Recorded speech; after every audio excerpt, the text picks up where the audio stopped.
우리의 마음이 상처를 입었으면 위로함 받게 하시고, 병든 마음이 있다면 그 사랑의 이야기에 의해서, 그 복음에 이어서 치유함 받게 하시고, 슬픔 있는 자들에게는 기쁨이 넘치게 하시며, 절망한 자들에게는 영원한 하나님 나라의 소망으로 인하여 힘과 능력을 얻는 그런 말씀 될 수 있도록 역사해 주시기 원합니다.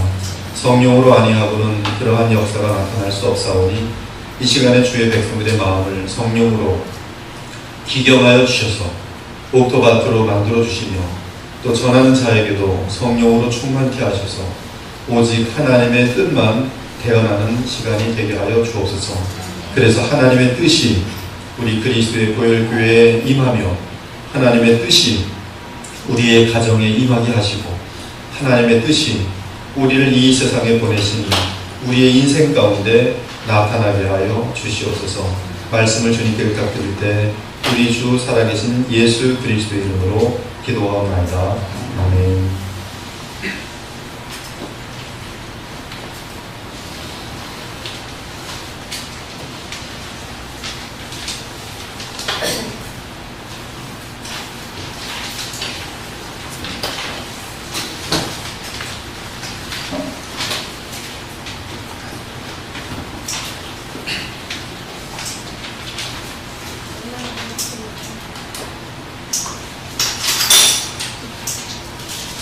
전도자 솔로몬은 이 세상 사람 가운데 가장 지혜롭던 사람이었습니다.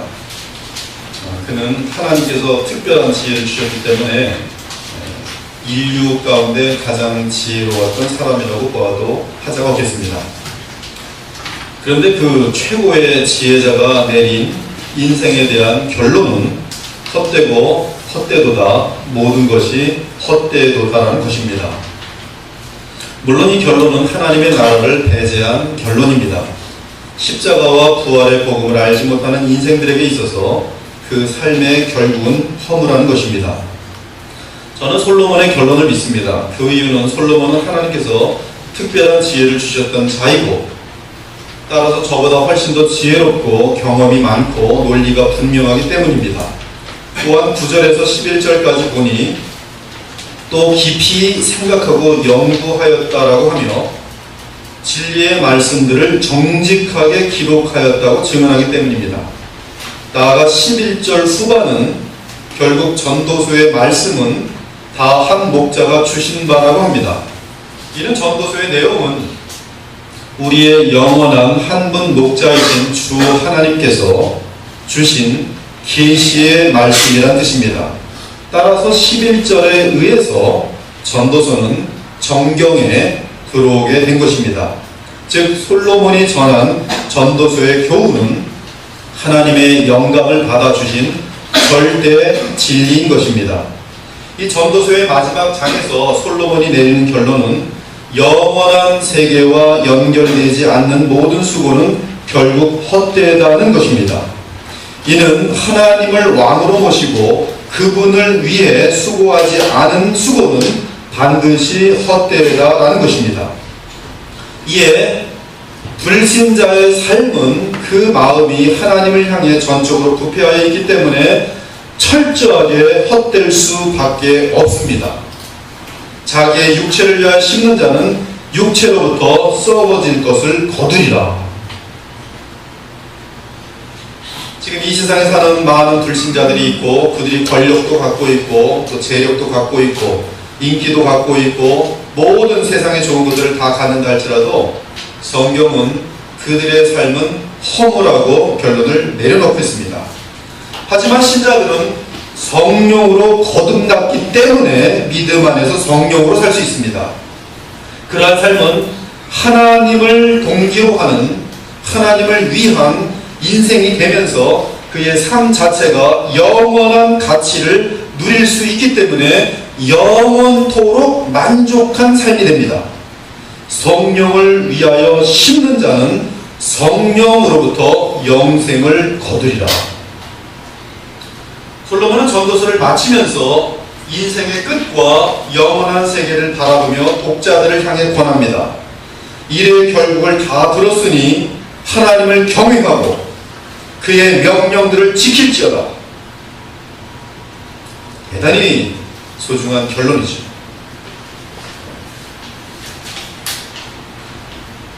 이 세상에 오늘 여러분들이 정말 존경하는 대통령이 와서 몇 마디 하면 청년들이 듣고 그걸 마음속에 새깁니다. 근데 지금 이 결론은 인류 역사 가운데 가장 지혜로웠던, 그리고 인생을 가장 잘하는 솔로몬의 결론이고, 그 뒤에는 하나님의 영과 하나님의 말씀이라고 말씀드렸어요. 그러니 아멘으로 받으시면 돼요. 그래도 난 그렇게 안 살 거야. 그것이 바로 어리석음이죠. 일의 결국을 다 들었으니 하나님을 경외하고 그의 명령들을 지킬지어다. 이것이 모든 사람의 본분이니라. 하나님은 모든 행위와 모든 은밀한 일을 선악간에 심판하시리라.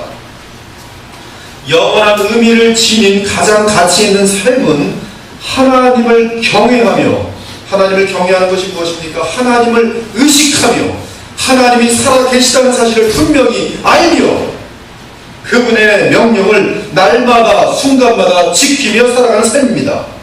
하나님의 백성들에게 이러한 삶이 가능한 이유는 성령으로 거듭났기 때문이며 믿음으로 주 안에 거할 수 있기 때문입니다. 즉 하나님을 경외하는 가운데 힘써 주 안에 거하며 하나님의 말씀을 세세하고 철저하게 날마다 순간마다 지키는 것이 안개와 같은 짧은 인생을, 허무한 인생을 가장 복되고 영원한 보람 있는 삶으로 살 수 있는 비결인 것이, 이것이 역사 가운데 가장 지혜로웠던 솔로몬이 내린 결론입니다. 그리고 분명한 진리 하나는 하나님은 모든 행위와 모든 은밀한 일을 선악간에 심판하신다 말씀하고 있습니다. 여러분이 다른 사람들이 다 모르는 죄악을 할지라도 하나님은 그 죄를 보고 계십니다. 아무도 알지 못하는 선행을 하였다 할지라도 하나님은 그 선행을 기억하고 계세요. 선행에 대해서는 영원한 상을 베푸실 것이며 악행에 대해서는 그 악행으로 인해 받을 상을 잃게 하실 것입니다. 그러므로 우리는 영원한 멸관을 얻기 위해 믿음으로 철저하게 순종해야 하는 것이에요. 그런데 여기서 솔로몬이 말하는 선행은 양심적인 차원의 선행이 아닙니다. 솔로몬이 말하는 선행은 하나님을 경외하는 가운데, 즉 하나님을 의식하면서 행하는 순종을 말합니다. 즉 하나님께서 무슨 말씀을 하셨는지 잘 연구하고 배워야만이 그분의 말씀을 순종할 수 있어요. 내 양심에 따라 행하는 것은 고작 사람들 사이에서의 좀 더 자신을 의롭게 할 정도의 그 역할뿐이 못합니다. 그러나 하나님 말씀을 연구해 보십시오. 내가 하나님 앞에 얼마나 무서운 죄인인지를 발견할 수 있게 됩니다. 하나님을 영화롭게도 아니하며 감사치도 아니하고 세상에 썩어질 것을 가지고 우상 만들어가고 있는 나의 욕심들이 발견될 것입니다. 그러한 모든 것들을 하나님의 말씀을 통해서 철저하게 배우고, 그리고 이 세세히 모든 것을 하나님 앞에서 순종할 때 그것을 성경은 선행이라 말하며, 그 선행에 대해서 하나님께서는 영원한 보람과 상급으로 분명히 갚아주신다는 말씀입니다. 그러면서 솔로몬은 이러한 보람된 가장 가치 있는 삶을 격려하기 위해서 전도서 12장에서 모든 사람에게 힘을 잃을 때가 찾아온다는 자명한 사실을 기억나게 만듭니다. 모든 인생에게 이 세상에서의 즐거움이 사라지는 날이 반드시 올 것을 기억나게 만듭니다. 그때는 다름 아닌 죽음의 날. 세월이 지나 죽음이 가까우면 젊었을 때의 광채는 사라집니다. 사물들에 대한 예리한 감각들도 수그러듭니다. 인생 가운데 빛나는 시절이었던 해와 달과 별들은 구름에 감추어질 것입니다. 솔로몬은 이 사실을 선명하게 보여주기 위해 대조법을 사용하고 있습니다. 제가 뉴저지에 살 때 제 바로 집 옆에 걸어가면은 90살 나셨던 할아버지가 계셨어요. 그런데 그분의 인생의 경력이 아주 대단합니다. 이승만 그분하고 자기 아버지하고 상투를 같이 잘랐어요.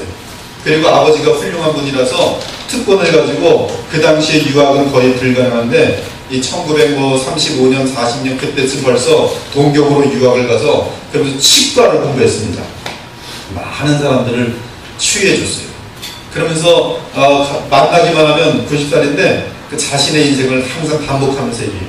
그런데 지금 그분의 모습은 똑같은 얘기만 맨날 하는 거예요. 하루 종일 언제를 찾아가도 똑같아요. 똑같은 얘기에 제 이름을 잊어먹고 이름이 뭐더라. 언제나 아침에 가도 그렇고 점심에 가도 그렇고 저녁에도 그리고 그분 옆집에도 똑같은 할머니들이 다 늙어 계셔가지고 같은 얘기를 하고 있어요. 제가 그걸 보면서 인생 속에 저렇게 화려한 경력을 갖고 있어도 90 넘으시니까 똑같구나. 여러분 인생이라는 것은 아무것도 없습니다. 분명히 광채가 사라진 날들이 오고 있어요. 솔로몬은 이 사실을 선명하게 보여주면서 대조법을 사용합니다. 1절 봅니다. 너는 청년의 때에 너의 창조주를 기억하라. 우리는 평생 하나님을 알아가야 합니다. 하나님을 발견해야 하는 때는 가능한 어린 시절이 좋습니다. 또 어려서부터 성경을 알았나니 성경은 능히 너로 하여금 그리스도 예수 안에 있는 믿음으로 말미암아 구원에 이르는 지혜가 있게 하느니라. 아비들아 너희 자녀를 노엽게 하지 말고 오직 주의 교훈과 훈계로 양육하라. 주의 말씀을 떠나지 아니하리라. 이 하나님을 아는 것은 나이가 든 후보다 어린 시절에 아는 것이 훨씬 쉽습니다. 그 이유는 그 마음이 맑고 단순하며 전적으로 믿기 때문이에요. 어린아이들의 특징이 무엇입니까? 믿음입니다. 오늘 아침에도 잠깐 나왔는데 할머니가 아기를 업고 가는데 아기가 칭얼거리니까 거짓말을 해요. 메뚜기가 너를 쏴서 아프게 할 거야. 응? 그러니까 아기가 깜짝 놀라고 믿으니까 메뚜기가 와서 자기를 쏠까봐 하고 눈물을 자꾸 멈추는 거예요. 이 거짓말도 믿는 거예요. 아이들의 특징은 다 믿습니다. 또한 육체의 힘이 최고로 발달하는 젊은 시기에 더욱 하나님을 인격적으로 알기 위해 노력해야 합니다. 예수님의 비유에 나오는 탕자는 모든 것을 탕진한 후에 아버지를 기억하였습니다. 하지만 우리의 인생이 탕자의 인생이 되지 않으려면, 그렇죠? 아버지께서 그리스도 안에서 하나님 나라를 주실 때부터 아버지의 사랑과 돌보심을 감사하면서 하나님을 기억해야 합니다. 그렇지 않으면 젊은 인생을 탕진할 뿐만 아니라 죄악의 구렁텅이에 빠져서 하나님의 진노의 대상이 될 것이죠. 1절 후반부에 말씀합니다. 곧 곤고한 날이 이르기 전에 나는 아무 낙이 없다고 할 해들이 가깝기 전에 너희의 창조주를 기억하라. 인생을 다 탕진하고 죄 가운데 살면 기껏 돌아올 때 아무리 돌아온다 할지라도 이 실력이 되지가 않는 거예요. 곤고한 날은 몸이 쇠약해지는 때를 말합니다. 일반적으로 연로한 때가 되면 몸이 쇠약해집니다. 우리 인생은 반드시 늙음으로 인한 곤고한 때가 찾아옵니다. 성경에는 소위 노인의 유언 장면이 묘사되어 있는데 우리는 그곳에서 노인들의 몸이 허약해진 것과 곤고해진 것을 발견할 수 있습니다. 예를 들어 이삭이 유언할 때 그는 늙었고 그의 눈은 침침하여 사물을 제대로 분별하지 못하였습니다. 이삭이 나이가 많아 눈이 어두워 잘 보지 못하였더라. 얼마나 눈이 안 보였냐면 야곱이 변장하고 왔는데 애 손질하고 거기다 퍼주면서 복을 붙고 있어요. 눈이 안 보였던 거죠. 요 정도만 보였고 야곱 역시 몸이 노후하여 늘 침대에 누워 있습니다. 그러다가 병이 들자 어떤 사람이 요셉에게 말하기를 네 아버지가 병들었다 하므로 그가 곧 두 아들 므낫세와 에브라임과 함께 이르니 늙은 야곱은 그때서야 침상에서 간신히 일어나서 손주들을 향하여 축복합니다. 나를 모든 환난에서 건지신 여호와의 사자께서 이 아이들에게 복을 주시기를 원하나이다. 신약에서도 비슷한 장면들을 보게 됩니다. 늙은 스가랴, 늙은 시므온, 또는 늙은 바울, 늙은 베드로 등 그들은 육신의 장막을 벗을 때가 다가오자 아이들과 젊은이들에게 복을 베풉니다. 그들은 젊은 때에 창조주를 기억한 자들로서 늙은 때에도 하나님의 뜻을 가장 소중하게 여기며 후세들을 위해 복을 빌고 이 세상을 떠난 것을 발견할 수 있습니다. 늙어가면서도 바울이 담대하게 말합니다. 그러므로 우리가 낙심하지 아니하노니 우리의 겉사람은 낡아지나 우리의 속사람은 날로 새로워지더라.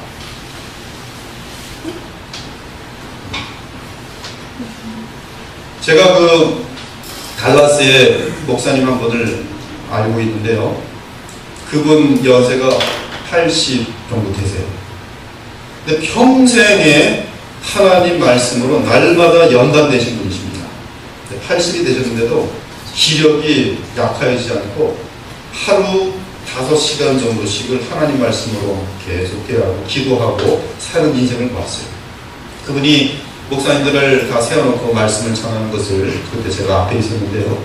말씀이 이게 뭐 어떤 지적인 그러한 차원이 아니라 삶에서 묻어나오는 말씀을 한마디 한마디 하는데 거기서 영역이 나타나요. 왜 그렇습니까? 나이는 겉사람은 낡아지지만 그 속사람은 날로 새로워집니다. 근데 가짜 신자들을 보면은 연로해졌더니 세상으로 흘러가버려요.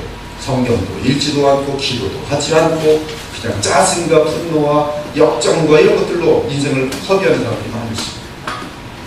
이러보건대 속사람이 날마다 새롭게 되지 않고 오직 그 육체만 쇠약하여지는 자들은 참으로 허망하고 헛된 것을 알 수 있습니다. 그러므로 우리는 늙어서도 주님과 깊은 교제를 나누며 그 속사람이 강건하기 위해 젊었을 때, 힘이 있을 때, 눈이 잘 보일 때 하나님 말씀에 사로잡혀야 돼요. 힘이 있을 때 기도할 수 있어야 돼요. 나이 드시면 기도하기도 힘들어요. 힘이 있을 때 기도해요. 2절에 보니 해와 빛과 달과 별들이 어둡기 전에 비 뒤에 구름이 다시 일어나기 전에 그리하라. 인생에는 젊음의 때가 있지만 그 광채는 잃는 때가 반드시 찾아옵니다. 이전처럼 힘을 낼 수 없습니다. 젊은이 그래 예리한 눈에 비치는 이 땅의 아름다움은 얼마나 대단합니까? 위대한 시인들은 젊을 때 역사에 영원히 남을 시를 지었습니다. 켈빈은 위대한 신학자인데 그가 쓴 모든 책들은 20대에 쓴 책들이에요. 그 예지와 그 통찰력과 그 논리적인 깊이는 이루 말할 수가 없습니다. 어린아이들에게 이 세상이 밝고 흥미진진한 것은 하나님께서 그렇게 정하신 것입니다. 그들은 자연의 즐거움을 만끽할 수 있는 용량을 지녔으며 이러한 용량은 얼마든지 무한하게 하나님의 아름다움과 풍성함을 받아들일 수 있습니다. 젊은이들은 젊었을 때 그 하나님이 주신 이루 말할 수 없는 그 재능들을 가지고 하나님의 나라만 연결되면 무한하게 발전될 수 있습니다.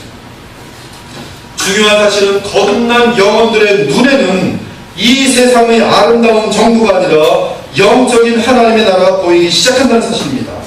위대한 시인 존 밀턴은 젊을 때 감각적인 눈이 남달리 뛰어나서 젊은 나이에 역사에 남을 많은 시들을 지어놨어요. 누가 읽어도 그 시 속에 담겨있는 그 마음을 1000번 읽어도 10,000번 읽어도 또 존 밀턴의 그 마음을 읽게 되는 거예요. 새롭게 질리지가 않고.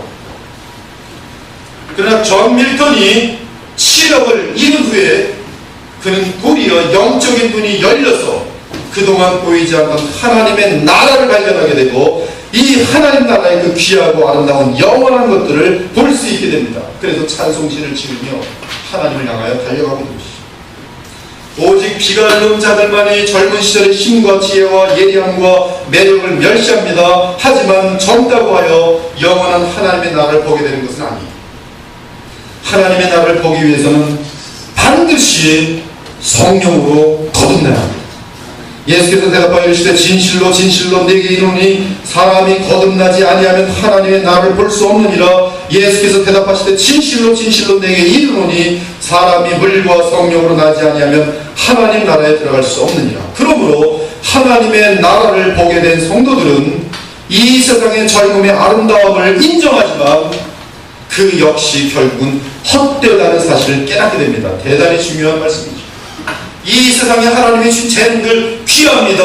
그러나 이것과는 비교할 수 없는 무한하게 귀한 것들이 발견되면서 지금까지 내가 소중하게 여겼던 것들을 더 무한하게 귀한 것들을 위해서 투자할 줄 알게 돼요. 투자. 시적인 재능이 있습니까? 과거에는 인기를 얻기 위해서 시를 썼습니다.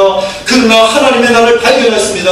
하나님을 영원롭게 하며 사람들에게 영생을 찾는 일에 시를 쓸 수 있게 되는 것이죠.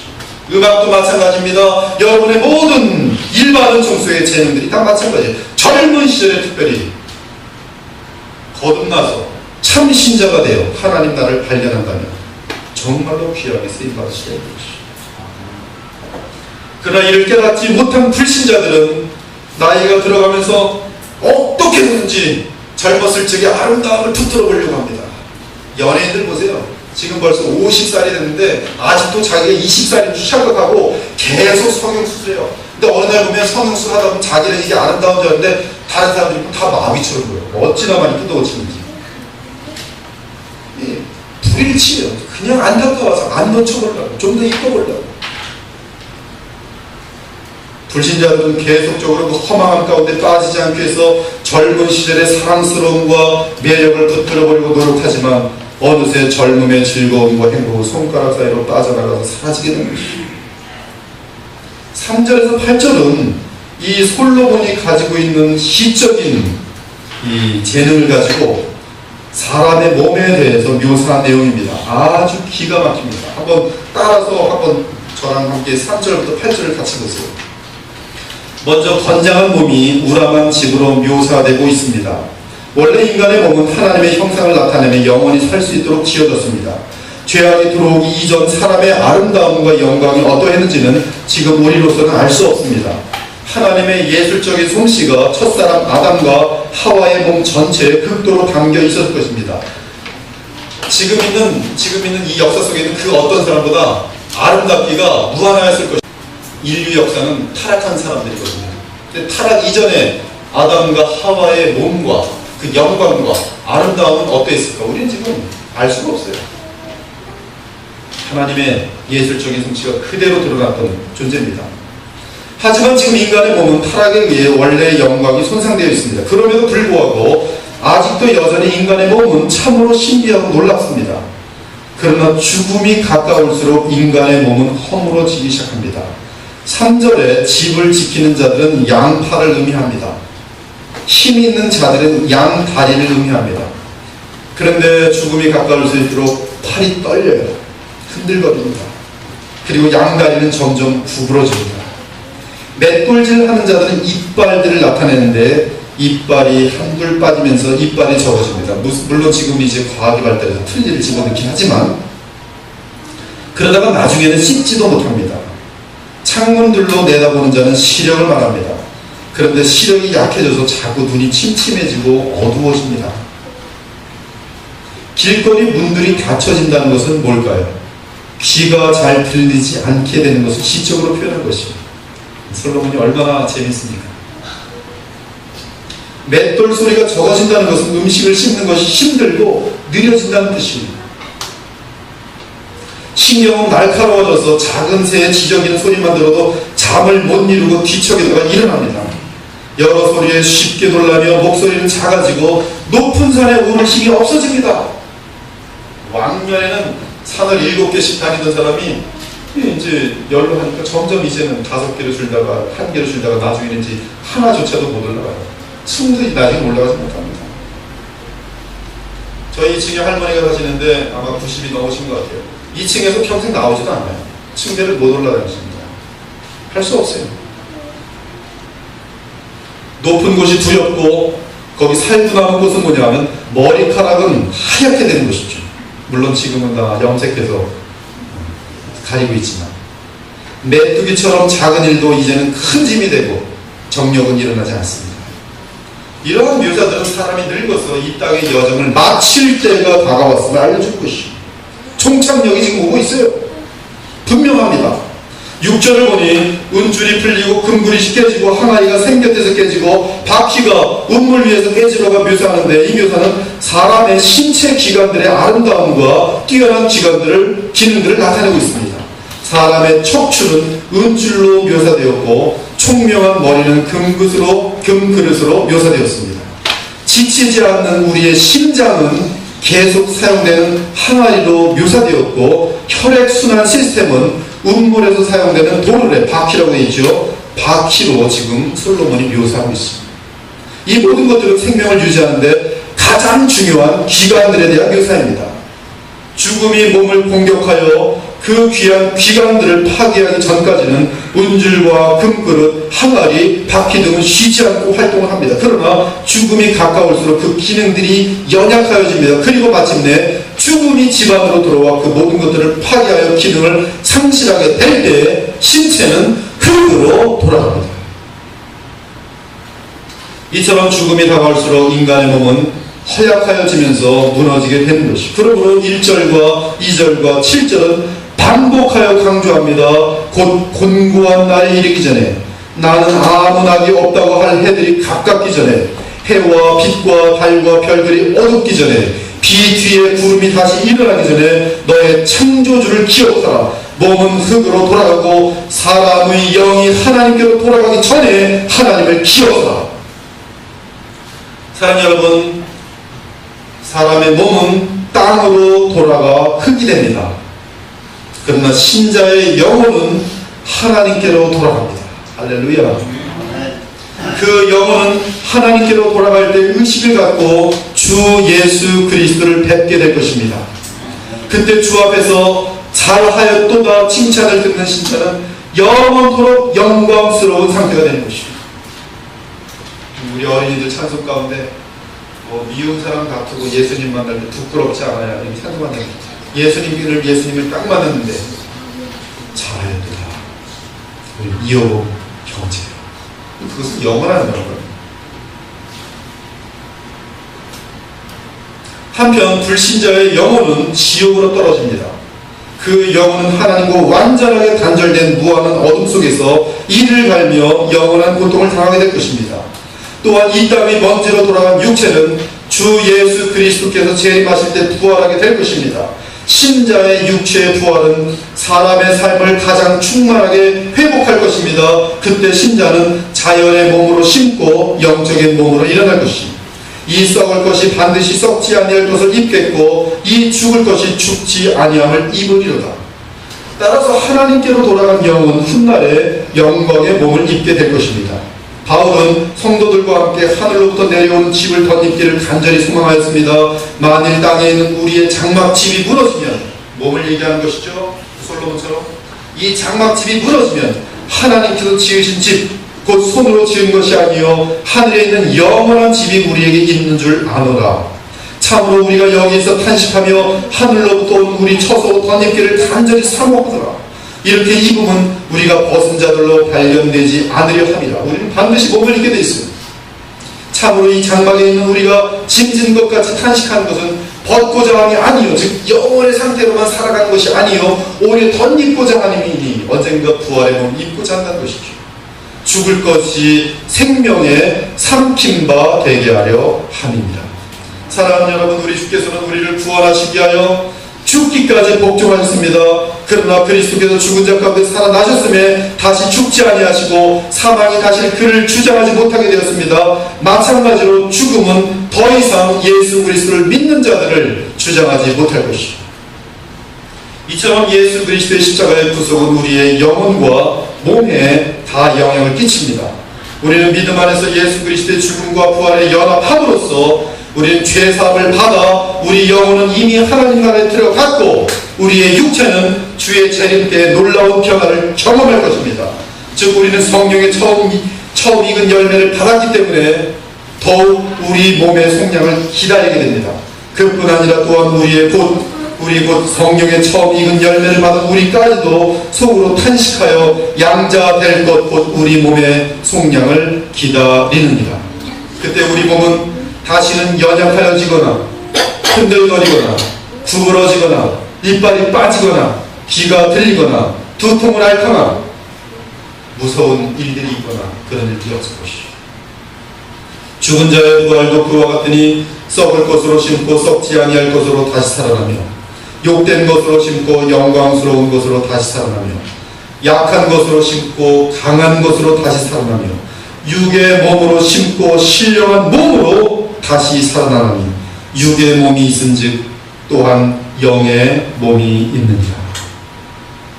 이에 바울은 부활의 영광이 모든 신자들에게 기다리고 있기에 이 세상에 사는 동안 아직 강건할 때에 기회가 있을 때 그 기회를 놓치지 말고 주를 섬기라고 당부합니다. 우리 주 예수 그리스도로 말미암아 우리에게 승리를 주시는 하나님께 감사하노니 그러므로 내 사랑하는 형제들아 견실하며 흔들리지 말고 항상 주의 일에 더욱 힘쓰는 자들이 되라. 이는 너희 수고가 주 안에서 헛되지 않은 줄 알미니라. 우리 신자들이 간절히 기다리며 바라는 그 위대한 순간이 마침내 임하면 우리는 죽임당하신 어린 양의 얼굴을 뵈며 하나님의 얼굴의 완전한 광채를 배없는 상태로 변화될 것입니다. 맨 나중에 멸망받을 원수는 사망입니다. 이처럼 성경은 중생한 사람의 궁극적인 모습에 대해 언급하고 있습니다. 나아가 동물계를 포함한 이 세상에 속한 모든 피조물들도 그 날을 사모하고 있습니다. 강아지들도 그 날을 사모하고 있습니다. 사슴도 그 날을 사모하고 있습니다. 사자들도 그 날을 사모하고 있습니다. 토끼들도 그 날을 사모하고 있습니다. 피조물이 고대하는 바는 하나님의 아들들이 나타나는 것입니다. 사랑 여러분, 솔로몬은 그의 삶을 마무리하며 결론을 내립니다. 이래 결국을 다 들었으니 하나님을 경외하고 그의 명령들을 지킨지어다. 이것이 사람의 본분입니다. 하나님은 모든 행위와 모든 은밀한 일을 선악간에 심판하십니다. 솔로몬이 내린 결론은 인생은 하나님을 경외하고 그의 명령을 지키는 것만이 의미를 갖는다는 것입니다. 한번 따라해보죠. 솔로몬이 내린 결론은 인생은 하나님을 경외하고 그의 명령을 지키는 것만 의미를 갖는다. 영원한 의미는 거기 있어요. 다른 사람들 볼 필요 없어요. 하나님 앞에서 살아가세요. 주님만 의식하시면서 그분을 경외하면서 하나님 경외하다가 세상 사람들에게 몰래 맞을 수 있어요. 하나님 경외하면서 살다가 세상에서는 잘릴 수 있어요. 욕먹을 수 있어요. 상관하지 마십시오. 전능하신 하나님이십니다. 그걸 못 믿으니까 자꾸 타협하고 세상 사람들 비 맞추려고 하면서 하나님 앞에 범죄하게 된 것이죠.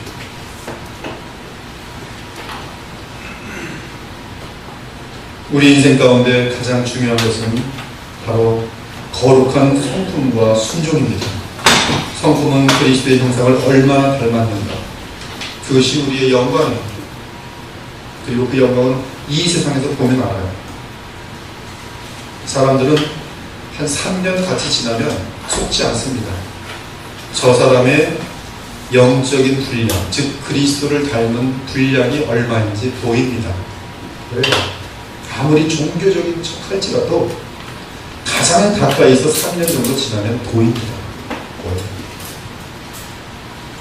그리고 그 그리스도를 닮은 형상은 죽음과 함께 영원히 이어진 것이죠. 갑자기 이 세상에서 아주 엉망으로 살던 사람이 죽음 지난다고 해서 그리스도의 형상이 풍성하게 되는 게 아닙니다. 그리스도의 형상을 닮을 수 있는 기회는 그러므로 지금 이 세상에 사는 게 없어요. 그러므로 인생을 탕진하다가 끝에 가서 죽기 직전에 예수님 믿고 주여 하고 어떻게 하든 예수님 영접해서 죽은 사람은 곧 태어난 순간으로 영원히 가는 거예요. 태어난 순간 아무것도 모르죠. 여전히 하나님이 누군지 모르고 그냥 간신히 그냥 천국 들어가서 그 하나님 나라의 그 무한한 영광과 그 풍성함과 아름다움을 그 조그만 그 속에서 그냥 누리며 살겠죠. 물론 천국에 갔습니다. 예수님 때문에. 그러나 어렸을 적부터 믿음을 가지고 하나님 말씀으로 성격하고 젊었을 때도 탕진하지 않고 그리스도를 알아서 그 세계에 자신의 삶을 투자하였고 나아가 나이가 연로하면서도 인생이 후패하지만 그 겉사람은 날마다 쇠약하였지만 그 속사람이 날마다 강건한 가운데 야곱처럼 하나님의 세계를 알고 하나님의 뜻을 알다가 인생을 마칠 때 그 영광이라는 것은 엄청난 것이죠. 하늘과 땅 차이죠. 그리고 그것은 영원한 영광입니다. 얼만큼 하나님을 경외하며 순종하는 그 영원한 겁니다. 사랑 여러분, 현재 우리는 십자가 그늘 아래에서 하나님의 얼굴을 대하여 영원한 영광을 얻을 수 있는 기회가 아직도 있습니다. 불신자들에게 말합니다. 더 늦기 전에 하나님 없이 살던 허망한 삶을 회개하고 그리스도 예수를 믿고 마음에 영접하기 바랍니다. 그렇지 않고 주 예수 그리스도와 무관한 불신자로 죽음을 맞게 되면 그 사람은 지옥에 들어가 불못에 떨어질 것입니다. 신자들에게 말합니다. 이 세상이 아니라 영원한 나를 위해 사는 것만이 참된 의미가 있습니다. 이 세상에 주어진 좋은 것들도 귀합니다. 그러나 이것은 잠깐 있다 없어지는 좋은 것이에요. 잠깐 있다 없어지는 좋은 것을 하나님이 주셨다면 왜 주셨겠습니까? 영원토록 좋은 것을 위해 빨리 사용하라고 주신 것이에요. 지능 마찬가지, 사회 지위 마찬가지. 기회는 많지가 않아요. 그러므로 우리의 왕이신 주 예수 그리스도를 위해 우리의 모든 삶을 드리길 바랍니다. 고통의 때이든 즐거움의 때이든 좌절할 때든 형통할 때든 우리 여호와 하나님을 기억하며 그분의 명령을 그때 순종하면 됩니다. 너무나 낙심한 상황이 있어도 그때 뭐 하면 되냐면 말씀을 찾아서 이럴 때는 어떻게 되냐 그때 순종하면 돼요. 우리 인생의 손살같이 지나 죽음을 맞게 될 것을 기억하면서 아직 건장할 때, 기력이 있을 때, 특히 젊을 때 영원한 창조주이시며 구속주이신 주 예수 그리스도를 믿고 그분을 따를 수 있게 우리 주 예수 그리스도 이름으로 축원합니다. 기도하겠습니다.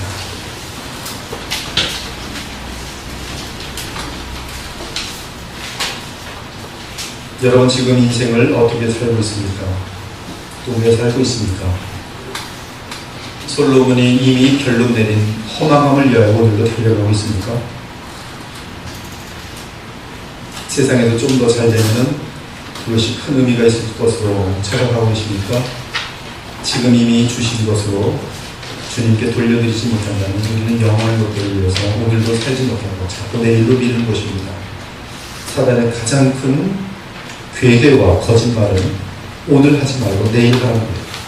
내일 되면 돈도 생길 것이고 내일 되면 사회적인 지위도 생길 것이고 내일이 되면 뭔가 생길 것인데 오늘은 아니니까 오늘은 네 멋대로 살고 나중에 그때 믿음 갖고 그때 신앙생활 그때 좀 열심히 하고 지금은 신앙생활 열심히 하는 것은 안 되지. 이것이 바로 사단의 은사입니다. 그러면서 죽는 그날까지 그날은 오지 않는 것이죠. 오늘 주님께서는 오늘 상황이 어떠하든지 병에 걸려있든지 건강하든지 상관없이 주님의 말씀을 순종할 수 있다고 말씀해주고 있습니다. 죽음이 임하기 전에 아직 기회가 있을 때 주님을 위해 살겠습니다 하고 결단하는 시간 함께 기도하겠습니다.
좋으신 하나님 감사합니다. 믿음은 들음에서 나며 들음은 그리스도의 말씀 즉 복음에서 난다고 말씀하셨으니 오늘 부족한 중 신실하게 주의 말씀 복음을 전하였습니다. 주의 백성들의 마음속에 믿음이 오늘도 깊어지게 하시고 자라나게 하셔서 그 믿음에 의하여 썩어질 세상이 아니라 영원한 보람 있는 삶을 살 수 있는 그런 지혜로운 자들로 인도해 주시기 원합니다.